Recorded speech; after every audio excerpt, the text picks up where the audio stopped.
وہ کیا تھا؟ ایک پتھر تھا جس پر بٹھا کر حضرت داؤد کی تاج پوشی کی گئی تھی، پھر اسی پر حضرت سلیمان کی تاج پوشی ہوئی، پھر اسی پر ان کے بادشاہ آتے رہے، تاج پوشی ہوتی رہی۔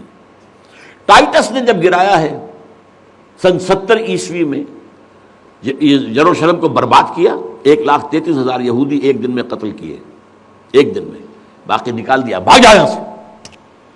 اس کو کہتے ہیں diaspora, that started in 70 AD، یہ منتشر ہو گئے، جس کا جہاز سنگھ سمایا چلا گیا، یورپ میں چلے گئے، شمالی افریقہ میں، مسلمان ملکوں میں، انڈیا میں آ گئے، ایران میں آ گئے، سب جگہ آ گئے، وہاں سے نکال دیے گئے، ڈائسپورا۔ بہرحال وہاں سے وہ ٹائٹس وہ پتھر لے گیا، وہ روم میں لے گیا، روم سے کسی طرح وہ آئرلینڈ پہنچ گیا۔ آئرلینڈ پیور کیتھولک ملک ہے، آپ کو معلوم ہوگا، اور وہاں پر پروٹیسٹنٹس کی اور کیتھولکس کی جنگیں ہوتی رہتی ہیں۔ کبھی بھی شیعہ سنی مسلمانوں کی اس طور سے خانہ جنگی نہیں ہوئی ہے جیسے کہ وہاں ان دو عیسائیوں میں، کیتھولکس اور پروٹیسٹنٹس میں ہوتی ہے۔ وہ رومن کیتھولک ملک ہے بیسیکلی۔ وہاں سے وہ انگلینڈ میں آیا، انگلینڈ میں جب آ گیا، بلکہ وہاں سے اسکاٹ لینڈ سے انگلینڈ میں پھر اس کو ایک کرسی کے اندر اس کی سیٹ کی حیثیت سے بنا کر ایک تھرون کی شکل دے دی گئی، اور وہ جو ویسٹ منسٹر ایبے ہے، برطانیہ کے پارلیمنٹ کے ساتھ جو چرچ ہے، ویسٹ منسٹر ایبے، وہاں اس کو لا کے رکھ دیا گیا۔ اس وقت سے برطانیہ کے بادشاہوں اور ملکاؤں کی تاج پوشی وہاں ہوتی ہے۔ تو ایک یہ ہے کہ پھر اس کو لا کر وہاں رکھیں گے۔ اب یہاں سے اختلاف ہے، یہ نوٹ کر لیجیے گا،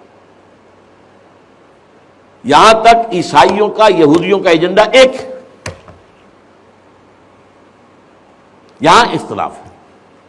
یہودیوں کے نزدیک ان کا مسیح آئے گا اور وہ وہاں بیٹھ کر پوری دنیا پر راج کرے گا۔ وہ مسیح جس کی خبر دی گئی تھی شروع کی کتابوں میں، جو تورات کی ابتدائی کتابیں ہیں، تو وہ تو حضرت مسیح کی شکل میں آ گئے۔ دی پروفیسی واز فلفلڈ۔ یہودیوں نے نہیں مانا، انہیں تو قرار دیا جادوگر ہے، کافر ہے، مرتد ہے، ولد الزنا ہے، اور اپنے بس پڑتے سولی پر چڑھوا دیا۔ وہ دوسری بات ہے، اللہ نے کیا کیا، وہ ایک علیحدہ مسئلہ ہے۔ چنانچہ یہ کہ دی سچویشن از ویکنٹ، وہ مسیحا کی جگہ ابھی باقی ہے ان کی، and they are waiting for ہم۔ تو وہ آئے گا اور وہ یہاں اس تخت داؤد پر بیٹھ کر پوری دنیا پر حکومت کرے گا۔ عیسائیوں کا کہنا کیا ہے کہ در حقیقت حضرت مسیح نازل ہوں گے، سیکنڈ کمنگ آف جیسس، جس کو ہم بھی مانتے ہیں، اگرچہ ہوگا کیسے، حالات و واقعات کا کیا ہمارے نزدیک رنگ ہے وہ کچھ مختلف ہے، وہ میں اس کو بیان نہیں کر سکتا۔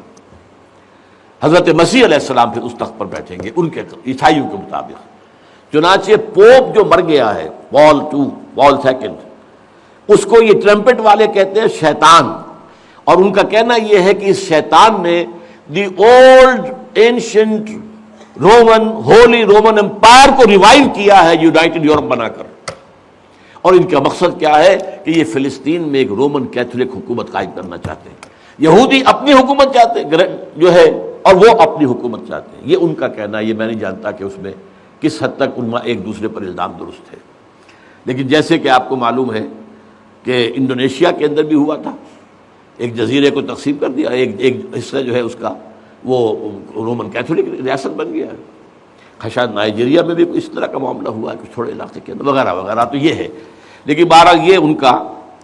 عیسائیوں کا معاملہ کیا ہے؟ میں نے جیسا کہ بتایا کہ یہ تو اس ایجنڈے کے اندر متفق ہے، اور عیسائی بھی ورلڈ ڈومینیشن، مالیاتی جو ہے استعمار، اس کے لیے کوشاں ہیں۔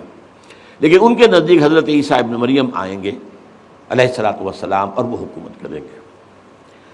اس پورے ڈرامے کا اسکرپٹ پورا یہودیوں کا لکھا ہوا ہے، اور انہی کی سازش اس پورے ڈرامے کے پیچھے ہے۔